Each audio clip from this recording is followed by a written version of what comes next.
Hey, Mitch Gallagher from Sweetwater here, coming to you from Calabasas, California, and with Eric Klein, Dweezil Zappa. Eric, you are the father of the Helix Stadium XL, or one of the fathers. One of many. One of many, yes. And mothers, yes. That have the vision here, and I had a chance to listen to it earlier, and I have to admit I'm pretty blown away. I'm not going to say more than that, because what we want to do is try and program a sound for Dweezil. Yep, and we're going to do it very, very quickly and see what happens. We're going to try. We're going to see how far we can get in a short period of time.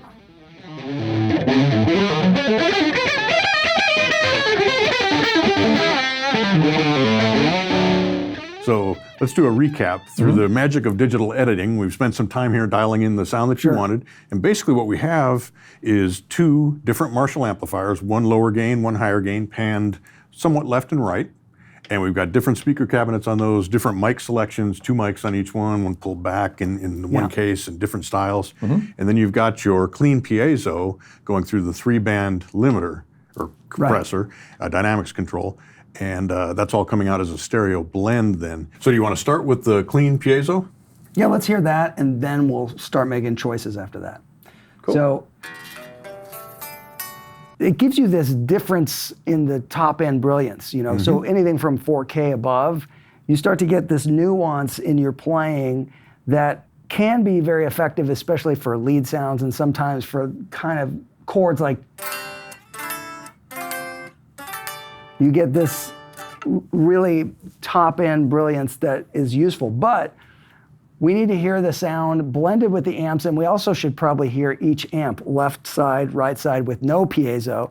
That way everybody knows exactly what we're dealing with before we move on. Right. All right, so we're going to start with the left guitar.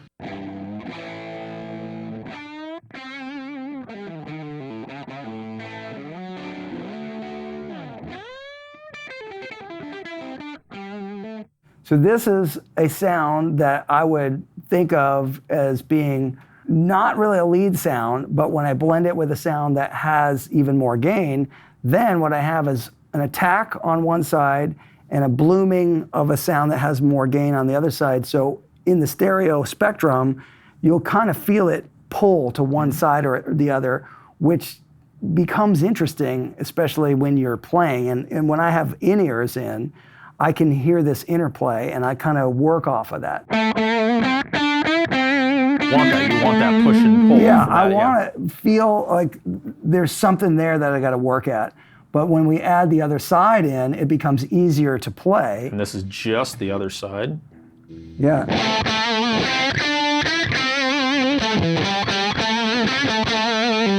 So if I play both together and I play the same kind of thing. Yep.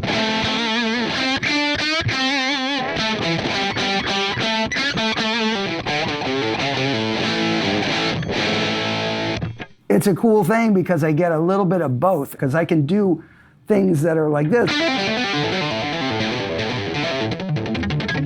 And then, of course, I can add in the piezo pickup and I get another layer of detail, so we could hear that too.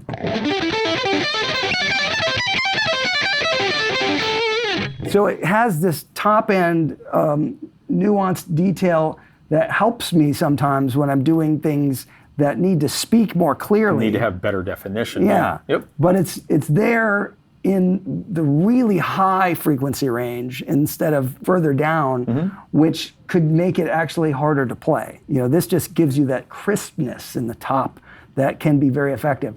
So now that we have a little bit of that and we have nothing else, we don't have any reverb, we don't have any delay. Nope. The next thing I would do to try to make this a more interesting sound is I would try to use some kind of an effect that gives it modulation on one side that can knock it out of tune. Okay. Now, I hear, allegedly, there's a Dynaflanger in here, which is my favorite modulation effect.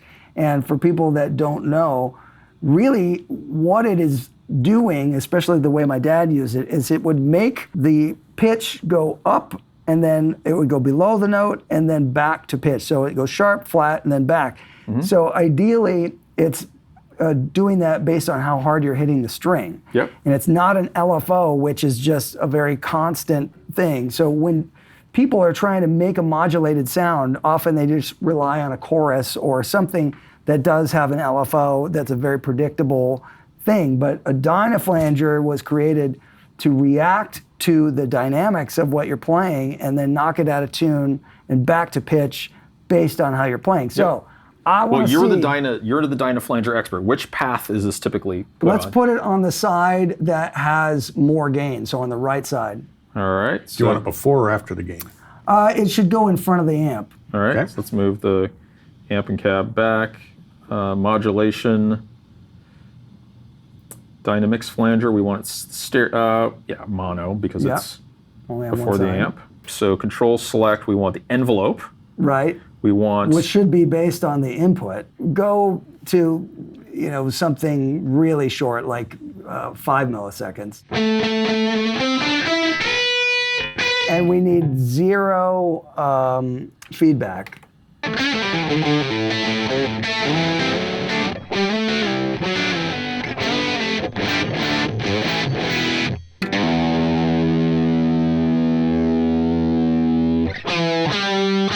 That's where it's supposed to be.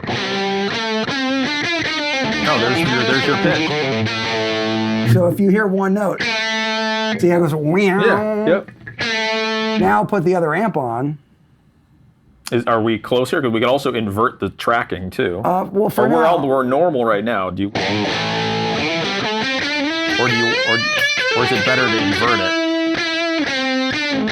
that's closer right there. Okay. And so what we're going to have to figure out is how out of tune I want to keep it. So when we hear it with the other sound, you'll see what it does.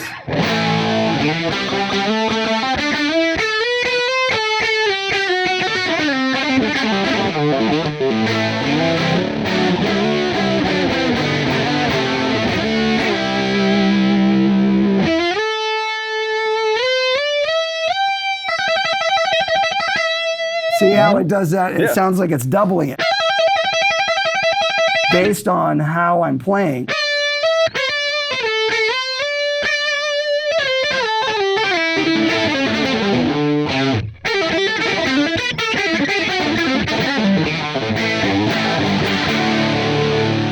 So that's pretty cool. I definitely would play with it more to get it exactly what I would need for a particular song, but at least it's doing it, and it's doing it the right way. It's making the sound where it goes sharp, then flat, then back. Yeah, and we did this in what, a minute?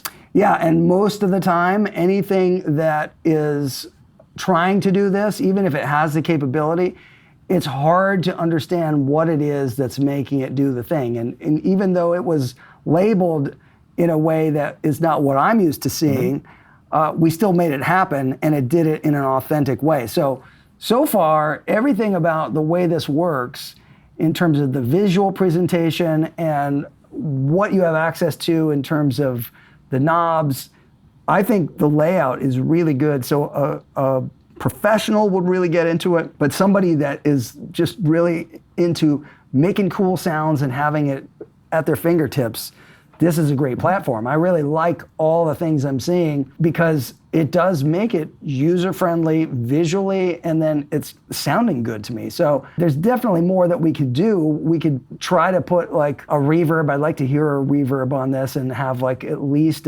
maybe like a 100 millisecond pre-delay on it if you have like a chamber. So on both amps? Well, you know what? I would do like on the right side, I would do something that has what I was talking about, longer, and then I would do a different sound on the left side that is a shorter room.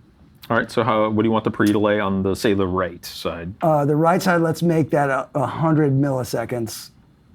All right.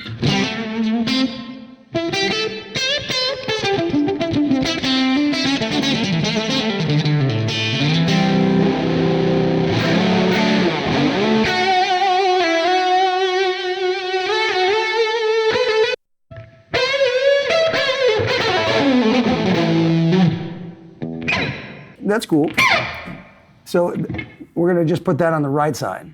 Yep, that's on the right side. All right, and so then we would take another chamber, or maybe so another room? Maybe just a room. Yeah, I just want a shorter one that's only feels like it's only a few feet away. Okay, so let's take pre-delay down to. Yeah.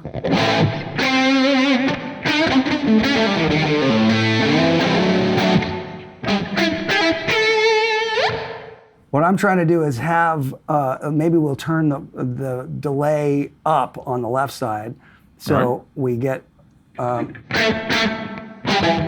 make it a smaller room.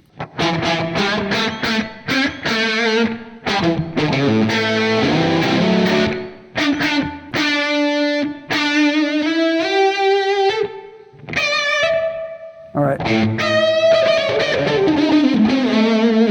So this goes along with what I would like to do all the time, which is we should probably like change the mix so it's like not quite as much on both sides. Sure. But I like to have the left side be different than the right side so that the sound kind of, your ear kind of picks it up and then it moves over to the other side.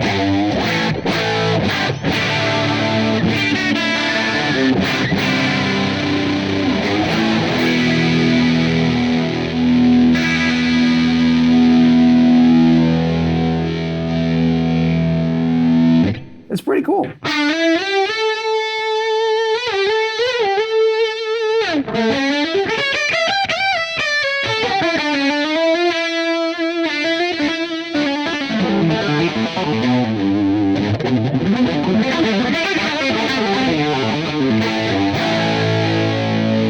So it can definitely do all the things that I would want it to do, and I would just explore it much further.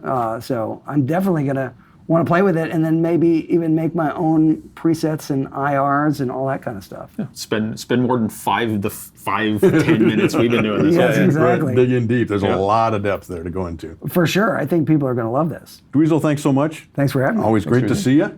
Eric, man, the expert.